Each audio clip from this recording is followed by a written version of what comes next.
బయటకు చూస్తే అత్యంత ప్రశాంతమైన సముద్రం అండి. కనీసం అలల సవ్వడి కూడా లేకుండా చాలా నిశ్శబ్దంగా ఉంటుంది. అవును, కాని అదే సముద్రం లోపలికి వెళ్లి చూస్తే మాత్రం ఒక భయంకరమైన సుడిగుండం కనిపిస్తుంది కదా. కరెక్ట్. ఒకదానితో ఒకటి ఢీకొట్టుకునే నీటి ప్రవాహాలు, అల్లకల్లోలం. మే 17, 2026 నుండి మే 24 వరకు వృశ్చిక రాశి వారి మనోస్థితి సరిగ్గా ఇలాగే ఉండబోతోంది. అంటే ఇది ప్రధానంగా విశాఖ 4వ పాదం, అనూరాధ, అలాగే జ్యేష్ఠ నక్షత్రాలకు చెందిన వృశ్చిక రాశి వారి గురించి మాట్లాడుకుంటున్నామన్నమాట. నిజమే. ఈరోజు మన లోతైన విశ్లేషణలో తీసుకోబోతున్న ప్రధాన అంశమే ఇదే. ఇక్కడ మన మిషన్ ఏంటంటే, ఇది కేవలం ఈ వారం ఏం జరుగుతుంది అని చదివి వినిపించే సాధారణ వార ఫలితాల జాబితా కాదు. అవును, దీంట్లో చాలా సైకలాజికల్ డెప్త్ ఉంది. ఎగ్జాక్ట్గా. కుజుడి ప్రభావం వల్ల ఒక మనిషి లోపల అంతర్గతంగా జరిగే ఆ తీవ్రమైన మేధోమథనానికి, అలాగే బాహ్య ప్రపంచంలో వాళ్ళు సాధించే ఆకస్మిక విజయాలకు మధ్య ఉన్న ఒక అదృశ్యమైన సంబంధాన్ని డీకోడ్ చేయడమే ఈనాటి మన లక్ష్యం. ఖచ్చితంగా. ఆ కుజుడి ఎనర్జీని అర్థం చేసుకోవడం చాలా ముఖ్యం ఇక్కడ. సరే, దీన్ని విశ్లేషిద్దాం. ఈ వారం వృశ్చిక రాశి వారిలో ఒక అద్భుతమైన ధైర్యం, ఆత్మవిశ్వాసం కనిపిస్తున్నాయి. కానీ అదే సమయంలో ఎవరికి అంతుచిక్కని కొన్ని గోప్యమైన ఆలోచనలు కూడా వాళ్ల బుర్రలో నిరంతరం తిరుగుతూనే ఉంటాయి. అసలు ఈ సైకలాజికల్ షిఫ్ట్ ఎందుకు జరుగుతోంది అంటారు? ఈ మార్పును అర్థం చేసుకోవాలంటే మనం గ్రహాల స్వభావాన్ని కొంచెం లోతుగా చూడాలి. ఈ వారం కుజుడి అనుకూల ప్రభావం వృశ్చిక రాశి వారిపై చాలా బలంగా ఉంది. కుజుడు అంటే మనం సాధారణంగా యోధుడు అంటాం కదా. అవును, కుజుడు అంటేనే ఒక యోధుడు, ఒక కమాండర్. ఒక యోధుడికి యుద్ధం ప్రకటించినప్పుడు ఎలాంటి ఎనర్జీ వస్తుందో ఆలోచించండి. సరిగ్గా అలాంటి ఎనర్జీ ఇప్పుడు వీరికి అందుతోంది. ఓహో, అంటే ఒక రకమైన అగ్రెసివ్ డ్రైవ్ అన్నమాట. రైట్. చాలా రోజులుగా ఆగిపోయిన పనులు లేదా ఎటూ తేలకుండా ఫైళ్లలో ఉండిపోయిన వ్యవహారాలుంటాయి కదా, అవన్నీ ఇప్పుడు మళ్లీ ఒక్కసారిగా ఊపందుకుంటాయి. అయితే ఇక్కడ గమనించాల్సిన విషయం ఏంటంటే, ఈ మార్పు ఒక మామూలు వేగంతో జరగదు. అంటే ఒక ట్రాన్స్ఫర్మేషన్ లాగా. ఎగ్జాక్ట్గా, ఇదొక ట్రాన్స్ఫర్మేషన్. కుజుడు శక్తి అనేది ఇక్కడ ఒక ఉత్ప్రేరకం, అంటే ఒక క్యాటలిస్ట్ లాగా పనిచేస్తుంది. వాళ్ళు తీసుకునే ప్రతి నిర్ణయానికి ఇదొక విపరీతమైన బలాన్నిస్తుందన్నమాట. అందే ఆగిపోయిన బండికి ఒక కొత్త పవర్ఫుల్ ఇంజిన్ పెట్టినట్లనమాట. అయితే ఇక్కడ నాకొచ్చిన ఒక చిన్న ఆలోచన ఏంటంటే, పనులు మొదలవ్వాలంటే ముందుగా మనిషి ఆలోచన విధానం, ఆ లోపలుండే భావోద్వేగాలు మారాలి కదా. 100కి 100 నిజం. ముందు మైండ్ సెట్ మారాలి. అదే కదా. మూలాల ప్రకారం చూస్తే ఈ వారం వృశ్చిక రాశి వారు బయటకు చాలా ప్రశాంతంగా, అసలు ఏమీ జరగనట్లు కనిపిస్తారు. కానీ వాళ్ళ మనసులో ఆ లక్ష్యాల సాధన కోసం ఒక పెద్ద యుద్ధమే జరుగుతుంటుంది అనుంది. దీన్ని మనం ఒక హంసతో పోల్చవచ్చేమో అనిపిస్తుంది. హంసతోనా? ఎలా అంటే? ఒక హంస నీటిపై ఎంత ప్రశాంతంగా, అందంగా వెళుతున్నట్లు కనిపిస్తుందో చూడండి. కానీ నీటి కింద దాని పాదాలు ఎంత వేగంగా, నిర్విరామంగా కదులుతుంటాయో కదా. ఆ పై కనిపించే ప్రశాంతత వెనుక ఒక విపరీతమైన శ్రమ దాగి ఉంటుంది. ఈ వారం వీళ్ల బుర్ర కూడా అంతే వేగంగా పనిచేస్తుంది కదా. అబ్బా, ఆ హంస పోలిక చాలా బాగుందండి. కానీ ప్రస్తుత మోడర్న్ పరిస్థితుల్లో వాళ్ల మనస్తత్వాన్ని అర్థం చేసుకోవడానికి మనం ఇంకో అద్భుతమైన ఉదాహరణ తీసుకోవచ్చు. ఏంటది? మన స్మార్ట్ ఫోన్ తీసుకోండి. బ్యాక్గ్రౌండ్లో ఎన్నో హెవీ అప్లికేషన్స్ ఒకేసారి రన్ అవుతున్నప్పుడు మనం స్క్రీన్ మీద చూస్తే అసలు ఏమీ లేనట్లు నార్మల్గా కనిపిస్తుంది కదా. అవును, పైకంతా మామూలుగానే ఉంటుంది. కానీ ఫోన్ వెనుక పట్టుకుంటే వేడెక్కిపోయి ఉంటుంది. అలాగే బ్యాటరీ కూడా వేగంగా డ్రైన్ అవుతుంటుంది. సరిగ్గా ఈ వారం వృశ్చిక రాశి వారి బుర్ర పరిస్థితి కూడా ఇదే. వావ్, ఇది చాలా యాప్ట్గా ఉంది. పైకి ఏమీ జరగనట్లు కనిపిస్తారు, కానీ లోపల హీట్ ఎక్కిపోతుంటారు. అవును, లోపల ప్రతి విషయాన్ని అత్యంత లోతుగా, సూక్ష్మంగా విశ్లేషిస్తుంటారు వాళ్ళు. ఈ క్రమంలో వాళ్ళకి కోపం, అనుమానం, ముఖ్యంగా ప్రతి చిన్న విషయాన్ని తమలోనే దాచుకోవడం, ఈ లక్షణాలన్నీ వారి మానసిక ఒత్తిడిని విపరీతంగా పెంచేస్తాయి. కానీ ఒక్క నిమిషం ఆగండి, ఇక్కడ ఒక డౌట్ వస్తుంది. వృశ్చిక రాశి వారి సహజ లక్షణమే గోప్యత కదా. అంటే రహస్యాలు మెయింటైన్ చేయడం, ఆలోచనలను దాచుకోవడం, తమ వ్యూహాలను బయటపెట్టకపోవడం వాళ్ళ అసలైన బలం. మరిప్పుడు అదెలా ప్రమాదకరంగా మారుతుంది? మీరంటున్నట్లు బ్యాటరీ డ్రైవ్ అయ్యేలా ఎందుకు చేస్తుంది? ఇక్కడే అసలు చిక్కుందండి. ఏంటంటే గోప్యత అనేది వ్యూహాలకు పనికొస్తుంది, కానీ భావోద్వేగాలకు కాదు. అంటే వర్క్ స్ట్రాటజీ వేరు, ఎమోషన్స్ వేరు. ఎగ్జాక్ట్గా. వృత్తిపరమైన రహస్యాలను దాచుకోవడం వేరు, తమ భయాలను, ఆందోళనలను, అలాగే కోపాన్ని కూడా లోపలే దాచుకోవడం వేరు. ఈ వారం వాళ్ళు ఏం చేస్తున్నారంటే ఈ రెండింటినీ ఒకే ఘాటన కట్టేస్తున్నారు. ఓహో, అంటే ఎమోషన్స్ని కూడా సీక్రెట్గా ఉంచేస్తున్నారన్నమాట. రైట్. భావోద్వేగాలను లోపలే ఉంచుకోవడం అనేది ఒక సైలెంట్ కిల్లర్ లాంటిది. ఇది వాళ్ళ మనసుపై భారాన్ని బాగా పెంచుతుంది. అందుకే ఈ సమయంలో నమ్మిన వారితో కనీసం మనసులోని మాట పంచుకోవడం చాలా అవసరం. లేకపోతే ఆ ఒత్తిడి ఎక్కడో ఒక చోట తప్పుగా పేలుతుంది కదా. అర్థమైంది. అంటే వృత్తిపరమైన స్ట్రాటజీని సీక్రెట్గా ఉంచుతూనే ఆ ప్రాసెస్లో వాళ్లకొచ్చే స్ట్రెస్ను మాత్రం ఆప్తుల దగ్గర రిలీజ్ చేయాలన్నమాట. ఆ భావోద్వేగాల ప్రెషర్ కుక్కర్కి ఒక చిన్న సేఫ్టీ వాల్వ్ లాగా నమ్మిన వాళ్లను వాడుకోవాలి. అవును, ఆ సేఫ్టీ వాల్వ్ లేకపోతే కష్టం. సరే, మనసులో ఉన్న ఆ తీవ్రమైన కసి, ఆ ఎనర్జీ బయటి ప్రపంచంలో డబ్బు మరియు కెరీర్ పరంగా ఎలా మారుతుందో చూద్దాం ఇప్పుడు. మూలాల ప్రకారం చూస్తే ఆర్థిక పరంగా ఈ వారం అద్భుతమైన మార్పులు కనిపిస్తున్నాయి కదా. ఖచ్చితంగా. ఫైనాన్షియల్గా చాలా స్ట్రాంగ్ వీక్ ఇది. ఆకస్మిక ధనలాభాలు రావటం, ఎప్పుడో పోయింది అనుకున్న పాత బాకీలు తిరిగి రావటం, ఆస్తి వివాదాల్లో పురోగతి కనిపించడం వంటి స్పష్టంగా ఉన్నాయి. అలాగే పెట్టుబడులు, భాగస్వామ్య వ్యాపారాల్లో కూడా లాభాలొస్తాయి. ముఖ్యంగా ఇక్కడ ఒక ఆసక్తికరమైన పాయింట్ ఏంటంటే రహస్యంగా ప్లాన్ చేసిన పనులు సక్సెస్ అవుతాయని ఉంది. అవునండి, ఇందాక మనం మాట్లాడుకున్న ఆ గోప్యత ఇక్కడ వాళ్ళకి పెట్టుబడిగా మారుతుంది. వర్క్ పరంగా ఆ సీక్రెసీ బాగా హెల్ప్ అవుతుంది. అయితే దీన్ని మనం రంగాల వారీగా చూస్తే ముఖ చిత్రం మరింత ఆసక్తికరంగా ఉంటుంది. అంటే స్పెసిఫిక్ సెక్టార్స్లో ఎలా ఉంటుందని. రైట్. వ్యాపారస్తులకు ఈ వారం అత్యంత లాభదాయకంగా ఉంటుందండి. ముఖ్యంగా real estate, medical, technical, security సేవలు మరియు ఆన్లైన్ ట్రేడింగ్ రంగాల్లో ఉన్న వారికి అద్భుతమైన అవకాశాలొస్తాయి. ఒక్క నిమిషం అండి, ఈ నిర్దిష్టమైన రంగాలే ఎందుకు లాభపడుతున్నాయి అంటే రియల్ ఎస్టేట్, మెడికల్, వీటికి ఒక కామన్ లింక్ ఏమైనా ఉందా, లేక ఇది కేవలం ఒక యాదృచ్ఛికమైన విషయమా? ఎందుకంటే ఆన్లైన్ ట్రేడింగ్కి, సెక్యూరిటీ సేవలకి చాలా వ్యత్యాసం ఉంది కదా. ఇక్కడే మనం దీని వెనక ఉన్న మెకానిజం అర్థం చేసుకోవాలి. ఇది యాదృచ్ఛికం అస్సలు కాదు. ఇందాక మనం చెప్పుకున్నాం కదా, ఈ వారం కుజుడి ప్రభావం బలంగా ఉందని. అవునవును, మార్స్ ఇంపాక్ట్. జ్యోతిష్య శాస్త్రంలో కుజుడు భూమికి కారకుడు. అందుకే రియల్ ఎస్టేట్ రంగానికి ఆటోమేటిక్గా ఒక ఊపు వస్తోంది. అలాగే కుజుడు రక్తం, శస్త్రచికిత్సలకు కూడా ప్రతీక. కాబట్టి మెడికల్, ముఖ్యంగా సర్జికల్ పరికరాల వ్యాపారంలో ఉన్న వారికి ఇది చాలా అనుకూల సమయం.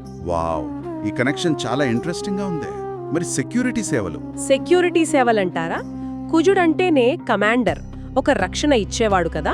సో ఆ సెక్టార్ బూస్ట్ అవుతోంది. ఇక ఆన్లైన్ ట్రేడింగ్ మరియు టెక్నికల్ విషయాలకొచ్చేసరికి కుజుడిచ్చే ఆ అగ్రెసివ్ అనాలిసిస్ వాళ్ళకి బాగా హెల్ప్ అవుతుంది. అంటే ఆ తీవ్రమైన విశ్లేషణ శక్తి అన్నమాట. ఎగ్జాక్ట్గా. ఆ విశ్లేషణా శక్తి వాళ్ళు సరైన సమయంలో ఖచ్చితమైన నిర్ణయాలు తీసుకునేలా చేస్తోంది. ఆయా రంగాల్లో ఉన్న వృశ్చిక రాశి వారి సహజ సిద్ధమైన లోతైన ఆలోచన సామర్థ్యం వారికి భారీ లాభాలను తెచ్చిపెడుతుంది. ఇక్కడే అసలు విషయం చాలా ఆసక్తికరంగా మారుతుందండి. మూలాల్ని గమనిస్తే నాకొక విచిత్రమైన వైరుధ్యం, అంటే ఒక కాంట్రడిక్షన్ లాంటిది కనిపిస్తోంది. ఏంటది? ఒకవైపు చూస్తే భాగస్వామ్య వ్యాపారాల్లో లాభాలొస్తాయి అని చెబుతూనే, మరోవైపు కోపంతో నిర్ణయాలు తీసుకోవద్దు, అందరినీ నమ్మవద్దు అని స్పష్టంగా హెచ్చరిస్తున్నారు కదా. ఈ రెండింటినీ ఒకేసారి ఎలా బ్యాలెన్స్ చేయాలి? అంటే ఒకవైపు నలుగురితో కలిసి పనిచేస్తే లాభం అంటారు, మళ్ళీ అందరినీ నమ్మవద్దు అంటారు. దీన్ని ఎలా అర్థం చేసుకోవాలి అసలు? అది పైకి చూస్తే ఒక వైరుధ్యంలా అనిపిస్తుంది, కానీ ప్రాక్టికల్గా చూస్తే అదే వాళ్ల అసరైన వ్యూహండి. భాగస్వామ్య వ్యాపారం అంటే ప్రతి ఒక్కరిని బ్లైండ్గా నమ్మేయడం కాదు కదా. రైట్. బిజినెస్ అంటే గుడి నమ్మకం కాదు. అవును. కాంట్రాక్ట్లు వాళ్ళ బాధ్యతల వరకు మాత్రమే నమ్మాలి. కానీ మీ అసలు లక్ష్యాలు, భవిష్యత్తు ప్రణాళికలు, ముఖ్యంగా మీ బలహీనతలు, ఇవి ఎవ్వరికీ చెప్పకూడదు. అందర్నీ నమ్మవద్దు అనడానికి కారణమేంటంటే వాళ్ళు లోపల దాచుకున్న రహస్య ప్రణాళికలు విజయవంతం కావాలంటే అది పూర్తయ్యే వరకు ఖచ్చితంగా గోప్యత పాటించాలి. అంటే ఆ ఆపరేషన్ సక్సెస్ అయ్యే వరకు నోరు మెదపకూడదన్నమాట. ఎగ్జాక్ట్గా. ఇక కోపం విషయానికొస్తే కోపం అనేది లాజిక్ను ఎలా చంపేస్తుందో మనం తెలుసుకోవాలండి. ఆర్థికపరమైన విషయాల్లో లాజిక్ అత్యంత ముఖ్యం కదా. ఖచ్చితంగా. డబ్బుల దగ్గర ఎమోషన్స్ పనికిరావు. అవును. ట్రేడింగ్ చేసేటప్పుడు కోపంతోనో లేక ఎదుటి వాళ్ళకి చూపిస్తాను చూడు అని ఈగోతోనో నిర్ణయాలు తీసుకుంటే నష్టాలు తప్పవు. ఒక పద్ధతి ప్రకారం చాలా లాజికల్గా అడుగులు వేస్తేనే వీళ్ళు ఈ ఆకస్మిక మార్పులను క్యాష్ చేసుకోగలరు. చాలా స్పష్టంగా చెప్పారు. ఇక ఉద్యోగుల విషయానికి వస్తే అధికారుల నుండి గుర్తింపు రావటం, కొత్త ప్రాజెక్టులు రావటం జరుగుతోంది అని ఉంది. కొంతమందికైతే ఏకంగా ప్రభుత్వ పనుల్లో పురోగతి లేదా ఉద్యోగం మారాలనే ఆలోచనలు కూడా వస్తాయి కదా. అవును, జాబ్ చేంజ్ అయ్యే ఛాన్సెస్ కూడా ఉన్నాయి. విదేశీ వీసా పనులు, ఇతర రాష్ట్రాలకు ప్రయాణాలు చాలా అనుకూలంగా ఉన్న వీడికి ఈ వారం. సరే, ఆఫీస్లో వ్యాపారంలో ఇంత హడావుడి, ఇంత తీవ్రమైన ఎనర్జీ ఉన్నప్పుడు దాన్ని క్యారీ చేసుకుంటూ ఇంటికొస్తే దాని ప్రభావం వాళ్ళ వ్యక్తిగత జీవితం మీద ఖచ్చితంగా పడుతోంది కదా. ఆ వాతావరణం ఎలా ఉంటుందో చూద్దాం. అవును, పర్సనల్ లైఫ్ ఇంపాక్ట్ కూడా చూడాలి. మూలాల ప్రకారం కుటుంబంలో ఒక రకమైన ఎమోషనల్ అటాచ్మెంట్ కనిపిస్తోందండి.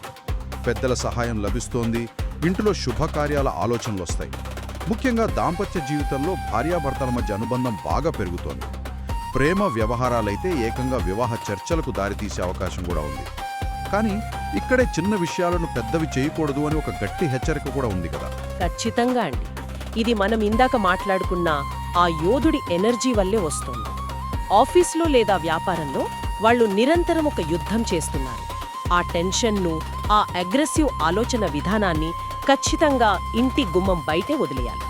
అలా చేయకపోతే? అలా కాకుండా బయట ఎదుర్కొంటున్న ఆంతరంగిక యుద్ధం ఇంటి వాతావరణంలోకి చొరబడితే బయట ఆఫీస్లో చూపిస్తున్న ప్రశాంతత ముసుగు ఇంట్లో వాళ్ల దగ్గరికి వచ్చేసరికి పగిలిపోయే ప్రమాదం ఉంది.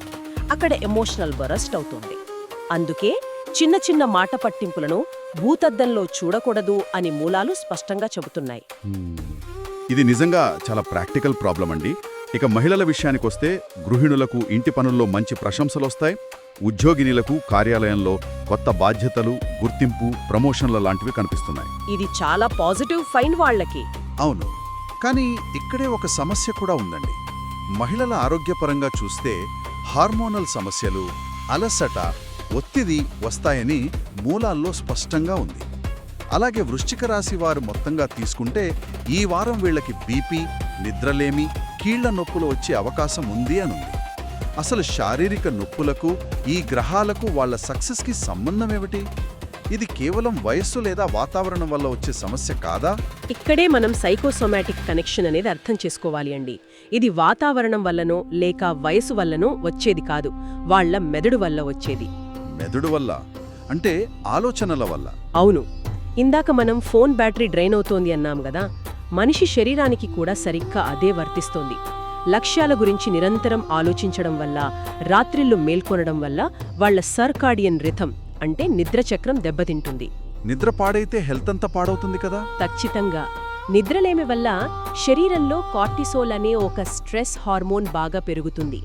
ఆ స్ట్రెస్ హార్మోన్ నేరుగా వెళ్లి రక్తపోటును అంటే బీపీని పెంచుతుంది. ఇక కీళ్ల నొప్పులంటారా? కీళ్ల నొప్పులు ఎలా వస్తాయి దీనివల్ల? ఎప్పుడైతే మనం తీవ్రమైన ఆలోచనల్లో, ఒక రకమైన ఆందోళనల్లో ఉంటామో మనకు తెలియకుండానే మన శరీర కండరాలను బిగించి ఉంచుతాం.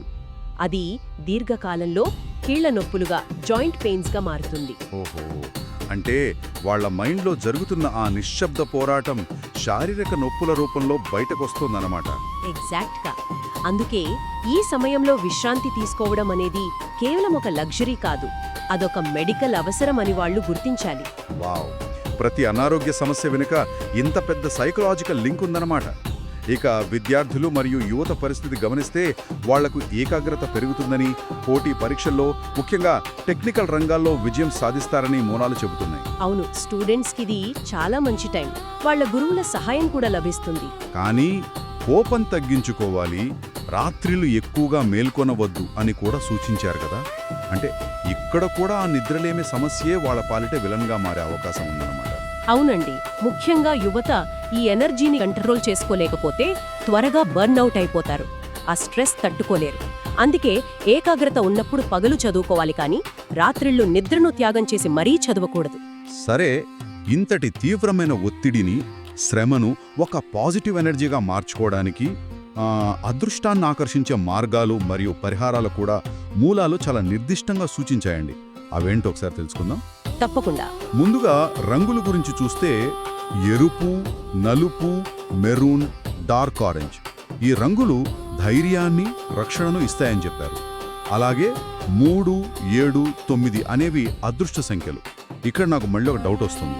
చెప్పండి. ఒక రంగు బట్టలు వేసుకుంటేనో లేక ఒక సంఖ్యను ఫాలో అయితేనో సక్సెస్ ఎలా వస్తుందండి? అంటే దీని వెనుకున్న లాజిక్ ఏంటి? అది చాలా సహజమైన ప్రశ్న. రంగు అనేది కేవలం మన కంటికి కనిపించే ఒక దృశ్యం మాత్రమే కాదండి. అది నేరుగా మన మెదడులోకి వెళ్ళే ఒక మానసిక సంకేతం. అంటే ఒక సైకలాజికల్ క్యూ అన్నమాట. ఓహో, కలర్స్ మైండ్ని ఇన్ఫ్లుయెన్స్ చేస్తాయా? ఖచ్చితంగా. ఎరుపు లేదా డార్క్ ఆరెంజ్ అనేది శతాబ్దాలుగా ధైర్యానికి, పోరాట పటిమకు ప్రతీకగా మానవ మెదడులో రిజిస్టర్ అయింది. ఈ వారం కుజుడికి సంబంధించిన ఈ రంగులు ధరించినప్పుడు లేదా ఆ రంగులు వాళ్ల చుట్టూ ఉన్నప్పుడు వాళ్ల సబ్కాన్షియస్ మైండ్ ఆటోమేటిక్గా ఒక రకమైన అలర్ట్నెస్లోకి వెళ్తుంది. మరి నలుపు, మెరూన్ లాంటి డార్క్ కలర్స్ ఎందుకు? ఆ డార్క్ కలర్స్ వాళ్లకు ఒక రకమైన గ్రౌండింగ్ ఎఫెక్ట్నిస్తాయి. అంటే మైండ్లో ఎగసిపడే ఆ ఆలోచనలను స్థిరంగా ఉంచడానికి ఇవి బాగా తోడ్పడతాయి. అద్భుతంగా చెప్పారు. అంటే ఆ రంగులు కేవలం అదృష్టం కోసమే కాదు, ఒక రకమైన మానసిక యాంకర్గా, అంటే ఒక మెంటల్ యాంకర్గా పనిచేసి వాళ్ళ ఆత్మవిశ్వాసాన్ని పెంచుతాయన్నమాట. ఎగ్జాక్ట్లీ. ఇక దైవారాధన విషయానికొస్తే ఈ వారం ముఖ్యంగా 3 దేవతలను ఆరాధించాలి అని మూలాల్లో ఉందండి. శ్రీ సుబ్రహ్మణ్య స్వామి, కాలభైరవ స్వామి మరియు శ్రీ దుర్గాదేవి. పూజా విధానాలను కూడా వీళ్ళు చాలా స్పష్టంగా చెప్పారు. అవును, ఆ విధానాలు కూడా చాలా స్పెసిఫిక్గా ఉన్నాయి కదా. అవునండి. మంగళవారం రోజు సుబ్రహ్మణ్య స్వామికి పాలు సమర్పించాలి, ఎరుపు పువ్వులతో పూజ చెయ్యాలి. అలాగే ఒక నిర్దిష్టమైన మంత్రాన్ని కూడా ఇచ్చారు. ఓం శ్రం సుబ్రహ్మణ్యాయ నమః అని 108 సార్లు జపించాలి అని ఉంది. రైట్. అలాగే శనివారం రోజు కాలభైరవ స్వామికి నువ్వుల నూనె దీపం వెలిగించాలి, కుక్కలకు ఆహారం పెట్టడం మంచిది అని చెప్పారు. ఇక శుక్రవారం దుర్గాదేవికి కుంకుమార్చన చెయ్యాలి, నిమ్మ దీపం వెలిగించడం శుభప్రదం అట. అలాగే వారంలో కనీసం 2 లేదా 3 సార్లు గుడికి వెళ్లాలని, నవగ్రహాలకు 9 ప్రదక్షిణలు చేయడం చాలా మంచిదని సూచించారు. అసలు ఈ నిర్దిష్టమైన దేవుళ్ళని ఎందుకు సూచించారంటారు? దీన్ని కూడా మనం లాజికల్గానే విశ్లేషించవచ్చండి. ముందుగా సుబ్రహ్మణ్య స్వామిని తీసుకుంటే ఆయన దేవతలకు సేనాధిపతి కదా. అవునా, కమాండర్ ఇన్ చీఫ్. కుజుడి లక్షణం కూడా అదే కదా. సో ఆ మంత్రజపం చేసేటప్పుడు 108 సార్లు ఒకే ధ్వనిని మనం రిపీట్ చేయడం వల్ల మనసులో ఉన్న ఆ అనవసరమైన భయాలు, కోపాలు సబ్సైడ్ అయిపోయి ఒక కమాండర్ కుండాల్సిన పర్ఫెక్ట్ ఫోకస్ వస్తుంది వాళ్ళకి. వావ్, మంత్రం జపించడం వెనుక ఇంత లాజిక్ ఉందన్నమాట. మరి కాలభైరవ స్వామి పూజ ఎందుకు? ఇక కాలభైరవ స్వామి విషయానికొస్తే ఆయనకు కుక్క వాహనం కదా. కుక్కలకు ఆహారం పెట్టడం అనేది ఒక చిన్న జీవికి మనం సేవ చేయడం. ఇది మనిషిలో ఉన్న ఈగోను, అనవసరమైన అహంకారాన్ని తగ్గిస్తుంది. వాళ్ళకు కావాల్సిన గ్రౌండింగ్ ఎనర్జీని ఇస్తుంది. ఇది వింటుంటే భలే ఆశ్చర్యంగా ఉందండి. మరి దుర్గాదేవి ఆరాధన ఎందుకు? దుర్గాదేవి పూజ అనేది వాళ్లలో ఉన్న ఆంతరంగ భయాలను పోగొట్టి లక్ష్య సాధనకు అవసరమైన అంతర్గత శక్తిని, ధైర్యాన్ని ఇస్తుంది. ఇక నవగ్రహాల చుట్టూ ప్రదక్షిణ చేయడం వల్ల ఒక పాజిటివ్ ఆరా అనేది వాళ్ల చుట్టూ ఏర్పడుతుంది. అంటే మనిషి బుర్రలో ఒక పెద్ద తుఫాను చెలరేగుతున్నప్పుడు ఆ ఆలోచనలను స్థిరపరచడానికి ఈ పూజలన్నీ ఒక యాంకర్ లాగా పనికొస్తాయన్నమాట. నిజంగా ఇది వింటుంటే ప్రతి పూజ వెనుక, ప్రతి ఆచారం వెనుక ఒక సైకలాజికల్ బ్యాలెన్సింగ్ టెక్నిక్ ఉందన్న విషయం చాలా స్పష్టంగా అర్థమవుతుందండి. అవును, మన సంప్రదాయాల్లో ప్రతి దానికి ఒక లాజిక్ ఉంటుంది. ఖచ్చితంగా. సో మొత్తంగా ఈ విశ్లేషణ సారాంశాన్ని మనం ఒకసారి క్రోడీకరిస్తే ఈ వారం వృశ్చిక రాశి వారికి ధైర్యం, రహస్యంగా సాధించే విజయాలు, కుటుంబ బాధ్యతలు మరియు ఆర్థిక లాభాలతో కూడిన ఒక పవర్ఫుల్ ప్యాకేజ్ అని మనం చెప్పొచ్చు. అవును, ఫుల్ ప్యాకేజ్ ఇది. కుజుడి ప్రభావంతో వచ్చే ఆ దూకుడును, కోపాన్ని వీళ్ళు అదుపులో పెట్టుకొని ఓర్పుతో అడుగులు వేస్తే రియల్ ఎస్టేట్, మెడికల్, వ్యాపార రంగాల్లో అద్భుతమైన లాభాలు చూస్తారు. అలాగే విద్యార్థులు తమ ఏకాగ్రతను కాపాడుకుంటూ నిద్రలేమి బారిన పడకుండా చూసుకోవాలి కదా. రైట్, హెల్త్ చాలా ముఖ్యం, ముఖ్యంగా నిద్ర. అలాగే కుటుంబ జీవితంలో చిన్న చిన్న విషయాలను పెద్దవి చేయకుండా వచ్చిన ప్రెషర్ని ఆఫీస్ బయటే వదిలేయాలి. అవునండి, ఈ వారం వాళ్లకు లభిస్తున్న ఆ యోధుడి శక్తిని సరియైన మార్గంలో, ఒక సరియైన వ్యూహంతో ఉపయోగిస్తే ఖచ్చితంగా ఆకస్మిక విజయాలు వాళ్ళ సొంతమవుతాయి. దానికి ఎలాంటి సందేహం లేదు. సూపర్. ఇక ఈ లోతైన విశ్లేషణను ముగించే ముందు మనం ఒక ముఖ్యమైన అంశం గురించి ఆలోచించాలి. ఈ వారం మూలాల ప్రకారం రహస్యంగా ప్లాన్ చేసిన పనులు సక్సెస్ అవుతాయని మనం తెలుసుకున్నాం కదా. అవును, సీక్రసీ మెయింటైన్ చేయాలి అని. అంటే గోప్యత అనేది ఈ వారం వాళ్ళ ప్రధాన ఆయుధం. అయితే ఇక్కడే నాకు ఒక ఆలోచన వస్తోంది. ఎప్పుడూ మన లక్ష్యాలను, బాధలను, ఆలోచనలను ఎవరికీ చెప్పకుండా లోపలే దాచుకుంటూ పోతే ఒక పెద్ద విజయం సాధించిన తర్వాత దాని గురించి నిజంగా సంతోషించేదెవరు మనతో పాటు? అది చాలా కరెక్ట్ పాయింట్ అండి. అదే కదా. దీర్ఘకాలంలో మనకు అత్యంత సన్నిహితంగా ఉండేవారితో కూడా కనీస పారదర్శకత అంటే ఒక ట్రాన్స్పరెన్సీ అనేది లేకపోతే ఆ బంధాలు ఎంతకాలం నిలబడతాయి? సక్సెస్ ఎంత ముఖ్యమో ఆ ప్రయాణంలో మనవాళ్లతో మనసు విప్పి మాట్లాడటం కూడా అంతే ముఖ్యం కాదా? 100కి 100 నిజం. మనవాళ్లు అనేవాళ్లు లేకపోతే సక్సెస్కి అర్థం లేదు కదా. ఎగ్జాక్ట్గా. విజయం అనే ఒక పెద్ద కోటను నిర్మించుకొని అందులో ఒంటరిగా మిగిలిపోవడం సరైనదేనా? దీని గురించి శ్రోతలు కొంచెం లోతుగా విశ్లేషించుకోవాల్సిన అవసరం ఎంతైనా ఉంది.